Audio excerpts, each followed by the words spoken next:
So I'm going to share this story because I think it will be helpful. When I was in seventh grade, I actually ended up entering into our seventh grade, I think seventh and eighth grade spelling bee, but I ended up losing twice. I got second place, but one time that I got second place was because I misspelled the word nimbostratus. And I misspelled the word not because I didn't know the word. I misspelled it on purpose. The first thing was we were going on too long. We were going back and forth for a long time. And then secondly, I didn't want my opponent to think negatively of me if I would have won instead of him. So I noticed today when I was just in my car driving, because I always have car moments, I noticed that this pattern has actually followed me throughout my life. So not just in middle school, but it also followed me to high school and even to college. So not only did it follow me from seventh grade to high school to college, my friends and I actually had a ministry event and the MC couldn't make it. So she told me, I think you're actually supposed to be the person to lead it. And I thought, heck no, that ain't my gift. That ain't my gift that I'm supposed to be operating in. And I ended up actually telling someone who I felt was more qualified to do it. The event was amazing. It was successful. But then I had a friend tell me when I told her, this is such a great event.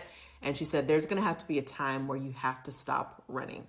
There's going to be a time where you have to stop running from your gifts and you have to stop running from who God has called and made you to be.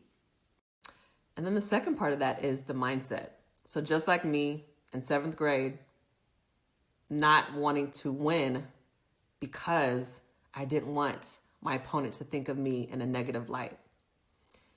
Walking in confidence means that it will make people uncomfortable. People will say things about us. There's no stopping that. But you know you and God knows your heart. And walking in confidence doesn't mean that you think that you're better than anybody else, or you think that you are a know-it-all, or you think that you're perfect. It's just that you're stepping up boldly because you're trying to be obedient to what God has called you to do. So you don't have to lower yourself in order for someone not to look at you in a different light. So if you're anything like me, then you relate to Moses. He didn't feel qualified. And he was like, I'm a stutterer, I'm a stammerer, so use Aaron. And that's just like us, where we look to our left and to our right, and we think that someone else is more qualified to do the thing that God has created us to do. So we give it away. We settle for second place. And I'm not talking about tiers per se, right? Because there's no hierarchy to calling. But I do think sometimes we stand back and we shrink because we don't think that we're good enough. We think someone is better. So we can either spend our time, spend our lives, never getting and reaching all the things that God has for us, or we can step up to the plate, even in our fear, and do the thing anyway because we were made for this, not for ourselves, but for His glory. And I'm going to end this by reading this quote by Dr. Caroline Leaf. And if anyone knows her, she's a neuroscientist.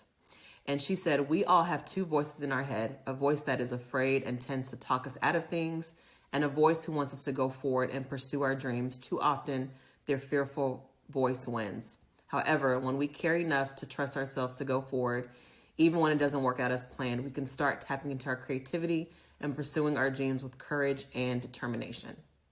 So only you know the things that God has put in your heart, and only you know the places where you're shrinking, the places where you're trying to assign someone else to something that God has specifically for you. So we get to choose.